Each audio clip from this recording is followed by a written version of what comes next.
It's 2000 BCE. Waves crash against Crete's shores as sailors unload jars of olive oil, bound for distant lands. On mainland Greece, warriors etch their names into bronze, yearning for glory. This is the world of the Minoans and Mycenaeans, two Bronze Age civilizations whose palaces, art, and myths shaped the dawn of Western culture. From Knossos' vibrant frescoes to Mycenae's golden tombs, their story is one of ambition, brilliance, and collapse. Welcome to the Historian's Table, where today we'll trace the rise and fall of these ancient civilizations.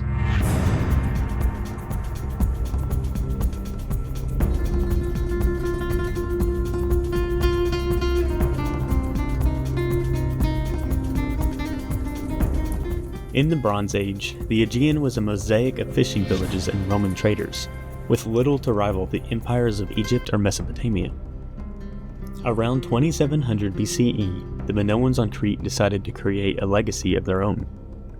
They established Knossos, a masterpiece of engineering, with multi-story halls, intricate courtyards, and, surprisingly, indoor plumbing.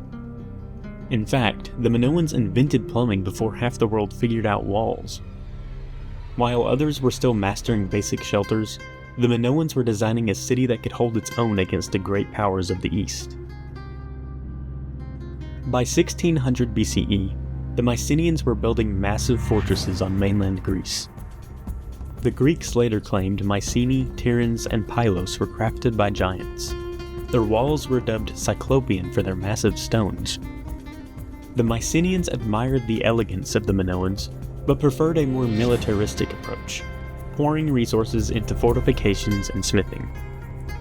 Constructing these marvels required grit.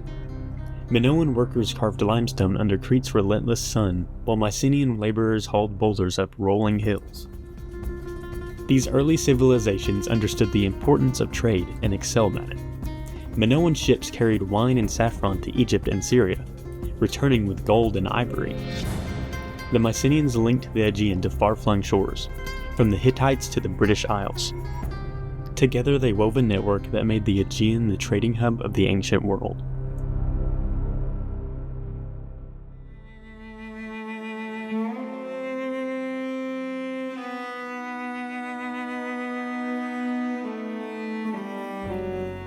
By 2000 BCE, the Minoans were at their peak, and Knossos was the center of their pride.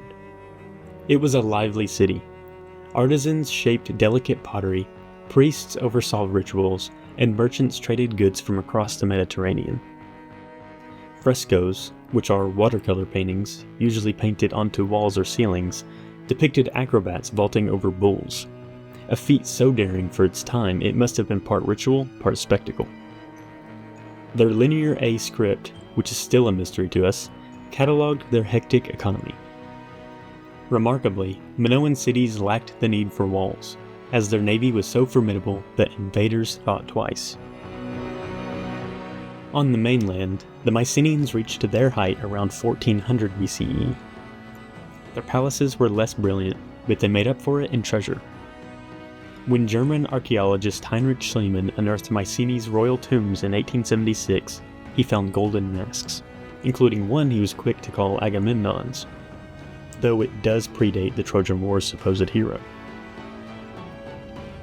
The Mycenaeans adapted the Minoans' Linear A into Linear B, using it to track everything from grain supplies to chariot repairs. Their warriors fought in Egypt, and their exploits may have seeded Homer's tales of Troy. Around 1450 BCE, the Minoans faced a grave crisis. Earthquakes had long plagued Crete, but the eruption of Thera, modern Santorini, unleashed chaos. As ash burned once lush fields, tsunamis demolished crowded ports. The Mycenaeans took advantage of this tragedy and seized Knossos, transforming it into a mainland stronghold. Linear B tablets from Crete reveal their bureaucratic grip, blending Minoan artistry with the warrior's pragmatism. This was the Aegean's world-changing moment. Minoan creativity and Mycenaean might united, their trade routes stretching from Persia to the Atlantic.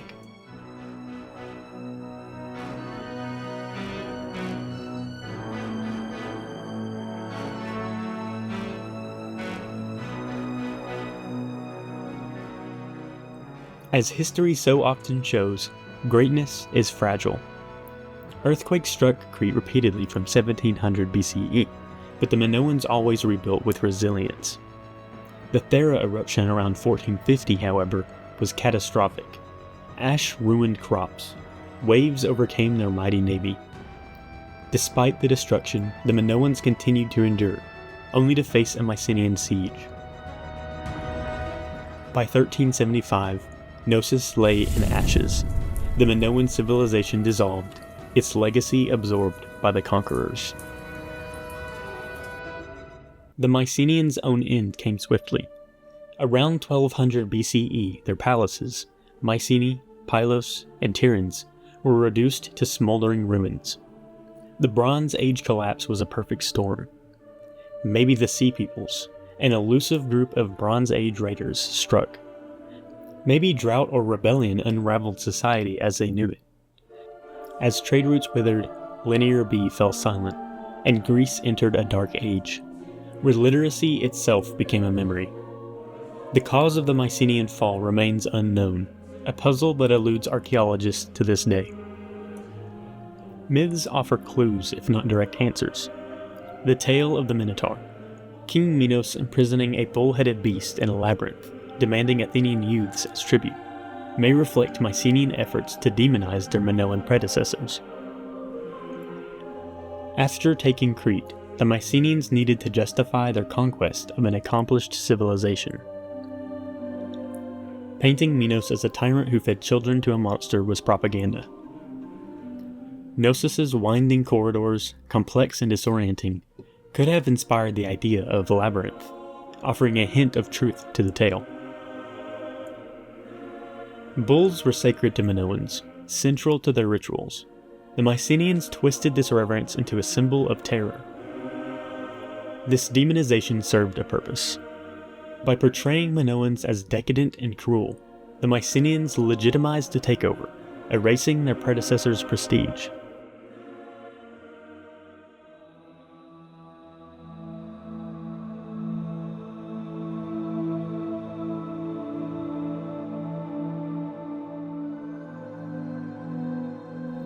The Minoans and Mycenaeans vanished, but their influence endures.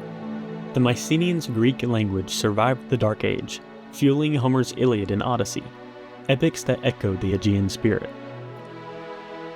Minoan art's love for unfiltered nature inspired Greek vases and sculptures. Their trade networks paved the way for classical Greece when Athens and Sparta came to power. Today, Knossos and Mycenae are UNESCO World Heritage Sites, their stones whispering of forgotten ages. In Knossos' halls, it's easy to envision the spirit of ancient festivals. At Mycenae's Lion Gate, you can imagine the weight of forgotten kings. These civilizations, though brief, were the spark of Western culture, proof of an ambitious people who solidified their impact on history.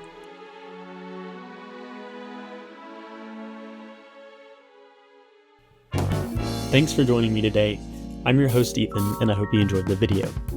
I encourage you to join in on the discussion in the comments, or subscribe if my take on history interests you. If you want to explore Knossos or Mycenae, check the UNESCO links below. You've always got a seat at the Historian's Table. Thanks again, and I'll see you in the next one.